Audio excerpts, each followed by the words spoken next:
What's going on, schmoozers? Welcome back to Schmoozing Time. For those of you that are new here, I'm David Cobby, and I am on a mission to inspire Jews to be proud of their identity and leverage their personal brands. Appreciate you taking the time to listen to this week's episode. If you haven't already, make sure you're following Schmoozing Time on Instagram, TikTok, Facebook, YouTube Shorts, you name it. We're pretty much all over social media.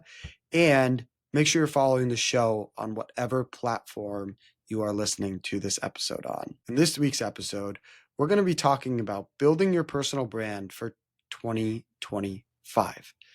Now, some of you might be new to this idea of personal branding. It is one of the most important, if not the most important topics for 2025 and beyond.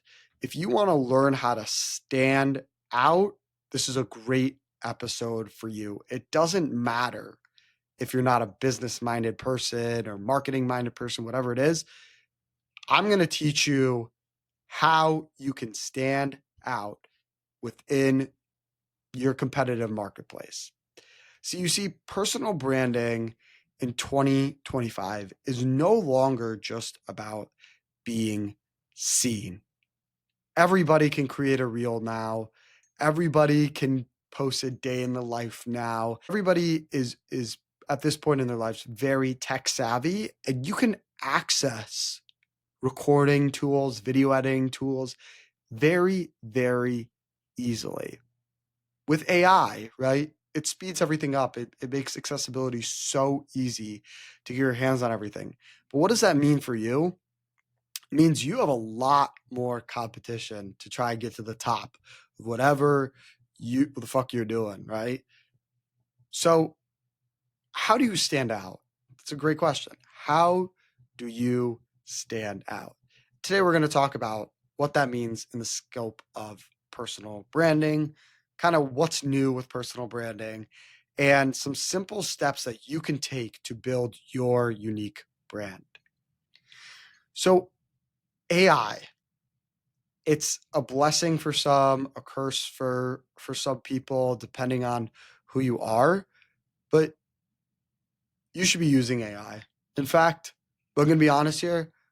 I used AI for this podcast episode to help me generate ideas, concepts, hooks, tags, you name it.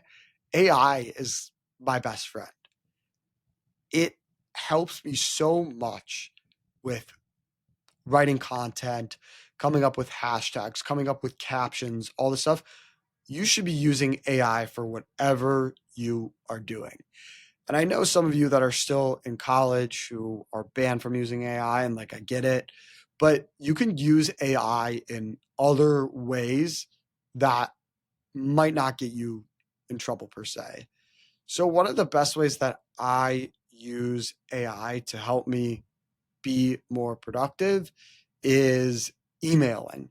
And when you're using AI for an email, my suggestion is you write the email first, you put it in AI, and whatever, it spits it out. That's a great way to increase your productivity. And I personally think that using AI is super necessary now, as it gives you a great advantage across all fields. So how do you use AI in the scope of personal branding? Well, again, depending on what your goal is, right? Let's say you're a content creator, for example. There are so many tools out there. For example, I use Opus Clips, shout out Opus, to help me create my clips that basically takes an entire podcast episode, dumbs it down to 30 clips. So an hour episode, let's say, gets it into 30 clips that are between 30 to 60 seconds long. And I use that to promote myself in the best way possible. Before I started using AI and was doing everything by hand, it was taking me hours to edit videos, add sound, captions, pictures, etc. Like, it's a real pain in the butt if you don't use AI. So when it comes to personal branding, right? Let's say you're a content creator, you got to use AI to create your videos. And I think everybody has started to kind of adopt this to a degree. And, if you're trying to build up your personal brand online, you want to post videos, you want to post day in the life videos, whatever it is, you got to use some sort of AI feature, filter, whatever. And speaking of videos, we all know that short form content has become the king.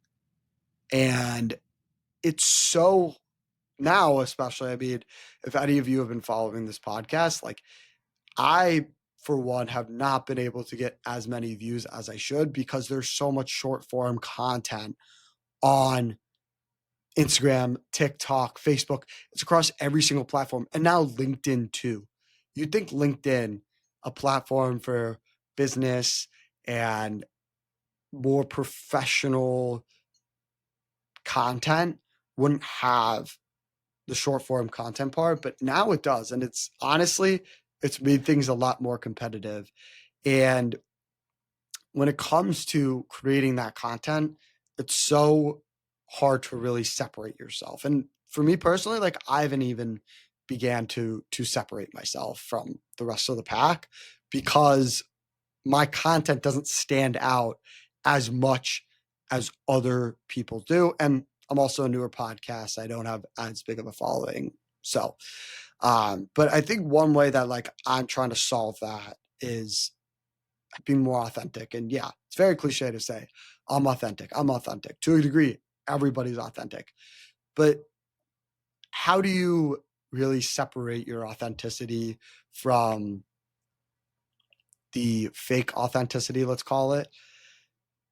You know, people love to hear stories. Stories are what drive brands, are what drive people.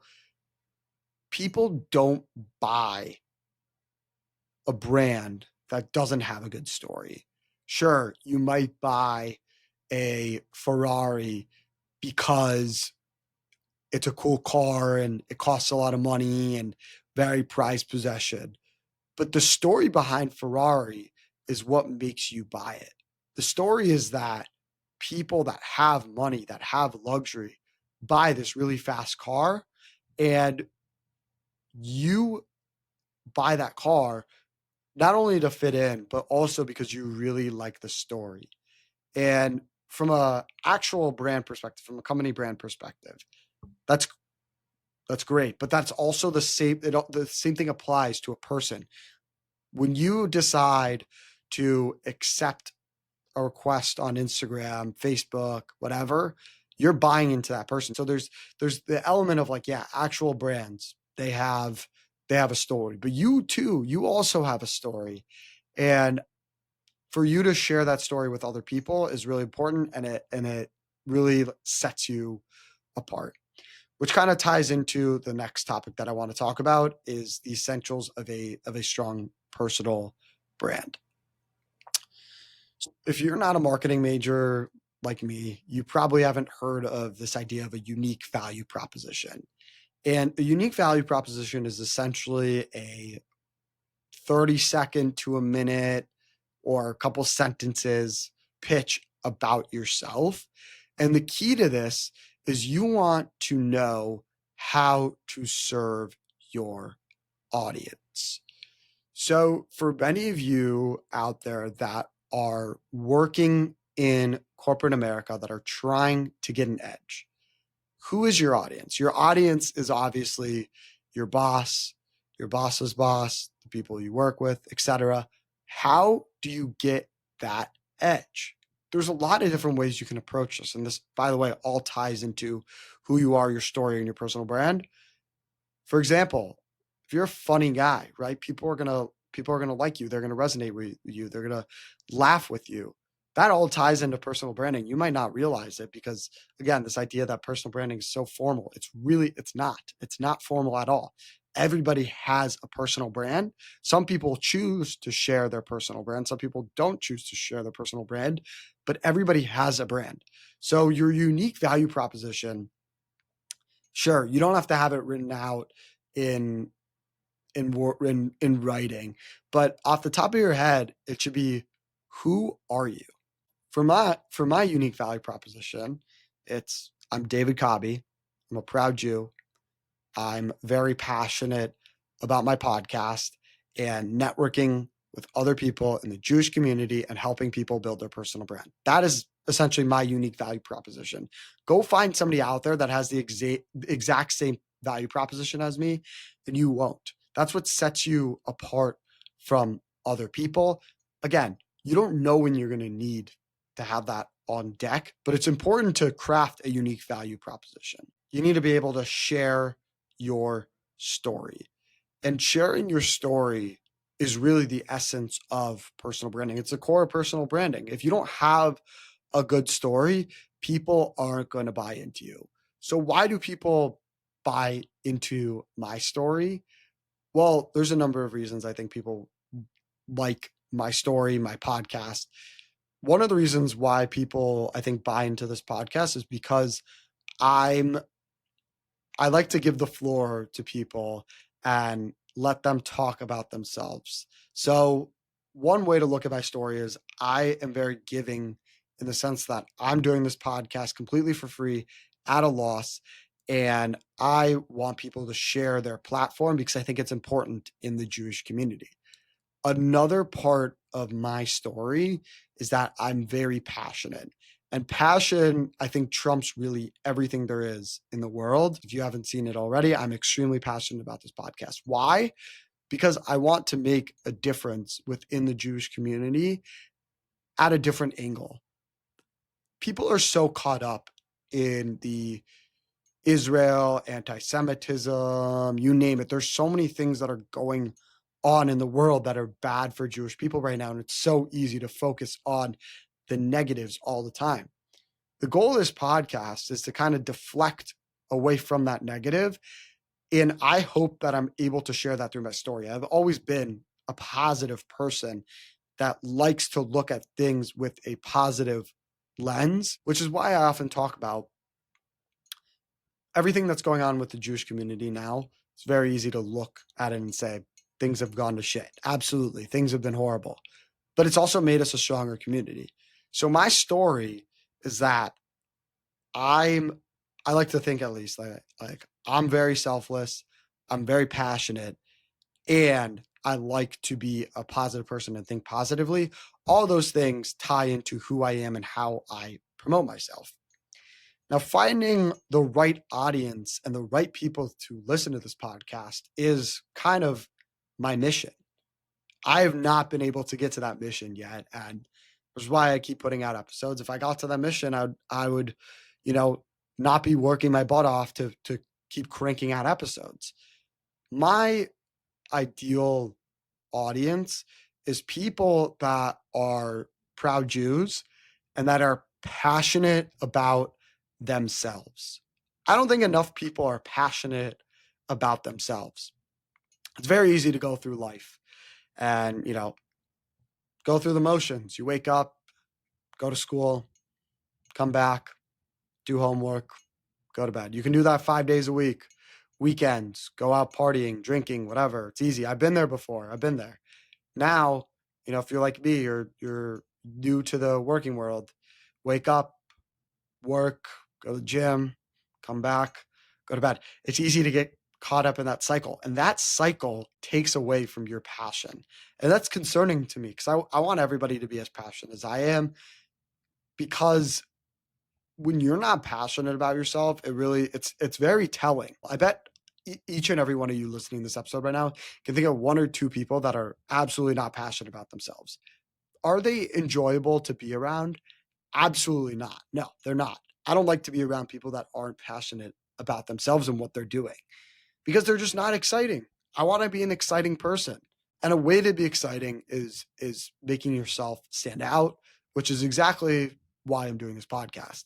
And I'm still trying to find this audience with personal branding, because you can have a unique value proposition, be able to share your story coherently, which I think those are two things that I'm good at, still working on.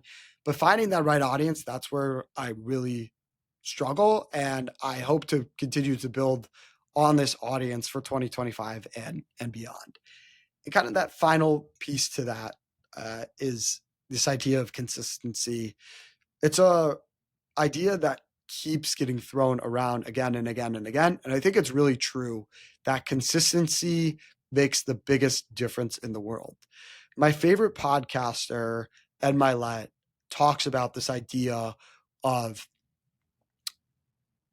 you have to show up every single day to do something that you're working on, or else you're not going to get the returns. It's often that people quit too early in their journey to do the thing that they want to do.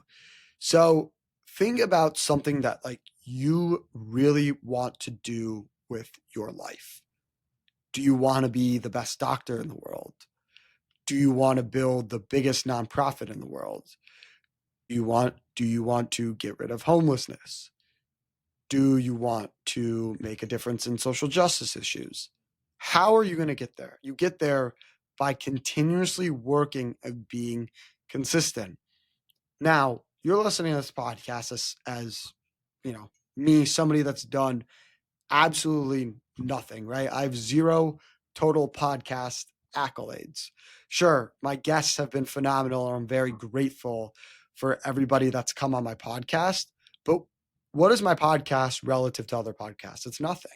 Not enough people know about this podcast. I'm trying to grow it. And the only way that I do that is through consistency. So when it comes down to it, right? Your unique value proposition, sharing your story, having the right audience, all three of those things need consistency within them, right? You can't be lazy with your unique value proposition. You can't be lazy by sharing your bullshit story, and you can't be lazy finding any audience, right?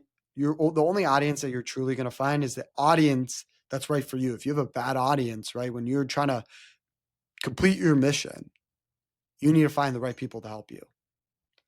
So I know I've talked a lot about the kind of elements of a strong personal brand. Here are 5 things that you can do to grow your brand in 2025 and beyond. Number 1, leverage AI. I can't stress this point enough. Leveraging AI has helped me tremendously for a number of reasons. One, it's helped me generate better ideas. In fact, this episode that you're listening to right now has a lot of ideas generated from AI. Sure, you can call me out for being lazy, for not thinking of some of the ideas myself, but AI knows what gets people to listen and what gets people to really be engaged with my podcast. Another kind of piece of this is that AI helps you be operationally efficient. And when you're somebody that's busy, super busy like me, who has a day job and is doing this podcast and has other responsibilities outside of those two things, I go to the gym almost every day. There's minimal time. I wish I could buy more time. I wish there were more than 24 hours in a day. I wish that I didn't need 7 to 8 hours of sleep to functionally operate. Unfortunately, that's not the case.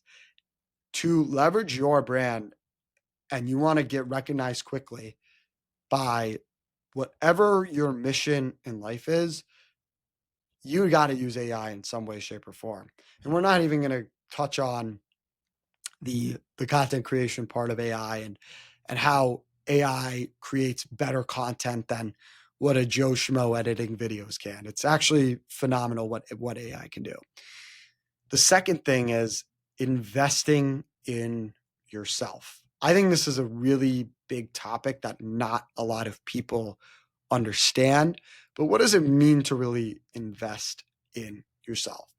So if you're somebody like me, for example, I just invested in myself by purchasing a membership to a society that is in my industry. For me to invest that money, it's an upfront cost. It's, It's not cheap. And obviously, if you're a college student, I get it. It's harder to actually put put up money. But one way that I like to invest in myself is I bought this membership to the society where I'm now invited to all these events and I get to connect with people. And that will help me grow my personal brand, not because it will help me with this podcast per se. It's actually not going to help me with this podcast at all. If you think about it, it's going to detract away from the time that I spend doing this podcast, but it's going to help me with my networking skills. And that's a very big topic that I'm huge on. I love to network. I love to schmooze. I love to talk to people. And when you're able to invest in yourself and actually buy a community, sure, people might criticize you for wasting money or whatever. But if you really know how to network and build a network in a community of people that are in your industry, it's going to help you in the long term. Now, for those of you that don't have any money, how do you invest in yourself? I was at that point in my life, right? I was in college, didn't have an income. How did I invest in myself? Reaching out to people on LinkedIn. It's the easiest way to invest in yourself. And if you're not a business minded person, it could be reaching out to people on social media. My podcast is proof of if you have a good ask that's valuable, you could connect with anybody in the world. It's actually unbelievable. Somebody that's my age that has no experience in business, and I'm connecting with people that have been in business for 20, 30 years, are millionaires, have tons of followers and people that look up to them and a very strong personal brand. And I've been nothing. The way that you really build up your brand is through people. And if you're not able to connect with people and you're going to be lazy about it, you might as well just not build your brand. So think about, again, going back to your mission, whatever it is, getting to that point of how do I start to get to my mission? Point A. The first step is always to connect with people that are doing something similar in your mission. You reach out to people. It's free. Everybody has social media. Everybody has a phone. Everybody has a computer, whatever. You reach out to people. And that's how you really invest in yourself.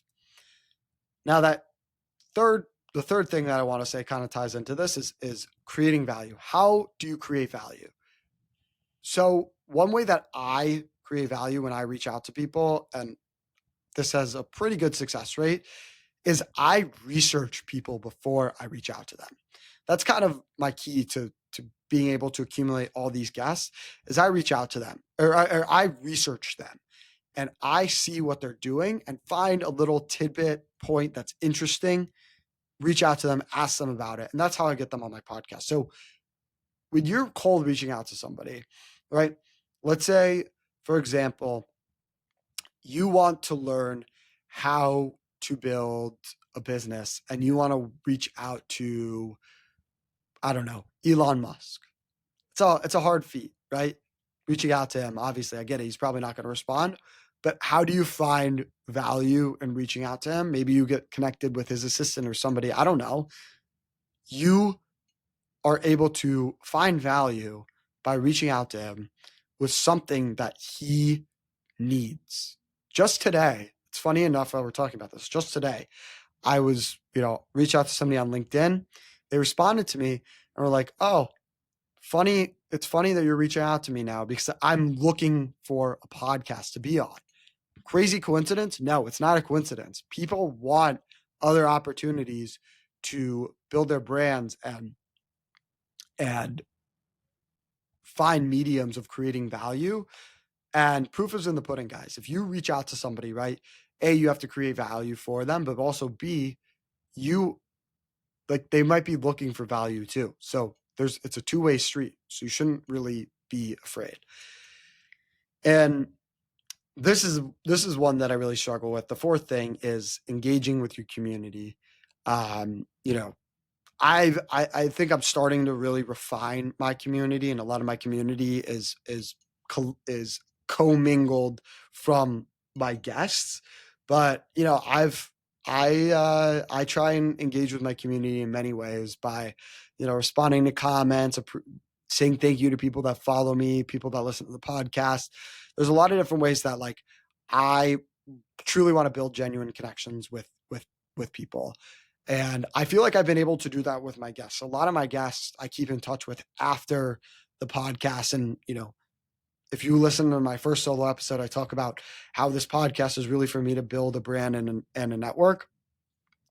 You'll know that or maybe you don't know, I try and build my brand through this podcast and build my reputation, build my network through this podcast. I'm great at engaging my community that way. But on social media, that's the tricky part. What about the other people that listen to the people that listen to my podcast that aren't my guests? So that's somewhere where I personally struggle. But I guess one way that you could engage with your community is making sure that you put in effort to have a good conversation that's interesting with somebody. So going back to this topic of, reaching out to somebody, if you're going to have a good conversation with somebody, you better bring up something that's fucking interesting. I've had conversations about people talking about their zodiac sign. I couldn't give less of a shit about a zodiac sign, right? Like, I don't care that I'm a Aries or whatever. Like, I don't know what the hell that means, to be honest with you. And if you go into a conversation with somebody and they're same boat as me, where they're like, "Oh, I don't care about a zodiac sign," you're not going to build a community that way. You're not going to build connections that way. So it's important that when you go into a conversation with somebody, you know that you're going to actually have a good, genuine conversation with them. And the final thing, and I think this is probably the most important way that you can grow your brand in 2025, is collaborating with your niche. And Instagram has made it so easy to collaborate with other people. Literally, you you post something and you hit collaborate on Instagram, and boom, you know, you're able to literally cross share viewers and ideas. So when you're thinking about building your personal brand, on social media, Instagram, it's very easy, and other platforms, it's easy to collaborate. But again, going back to this idea of finding your mission, right? How do you collaborate with people that already are pursuing your mission? There's a lot of different ways, right? We talk about when it comes to actual branding, you see cross collabs between all different brands, and you could do that with other people too, right? It doesn't just have to be a brand per se of a company. You can also collaborate with other people, and that could have the same effect, if not more powerful effect than simply brands collaborating. So just to recap, 5 ways that you can grow your personal brand in 2025 is: you learn how to leverage AI in a smart way. You invest in your identity and your brand through joining a club or reaching out to people and investing time in networking with them, focusing on creating value, right? You want to be able to come to the table with value with whatever conversation you have. Engaging with your community, something that I'm consistently working on, whether that's, responding to your Instagram comments or finding to have a genuine conversation with somebody. And finally, collaborating with your niche and other people within your niche. And I think it's important that you continue to do these 5 things. These are all steps that I'm taking to grow my brand, my podcast. And you're going to watch me grow this podcast through these 5 steps. These are 5 essential steps that, like, I'm not only saying for your sake, but also for other people's sake. You're going to learn how to grow your brand through these steps. So thank you again for taking the time to tune into this episode. If you liked what I was talking about, make sure to share this with somebody who you think would find it valuable. And again, everybody has a personal brand, and especially there are people out there that like to share their personal brand in more ways than one. There are people there that are more active on LinkedIn. There are people there that are more talkative in person. All those things tie into your personal brand, your story, your journey, etc. So don't say that you don't have a personal brand, because you have a personal brand.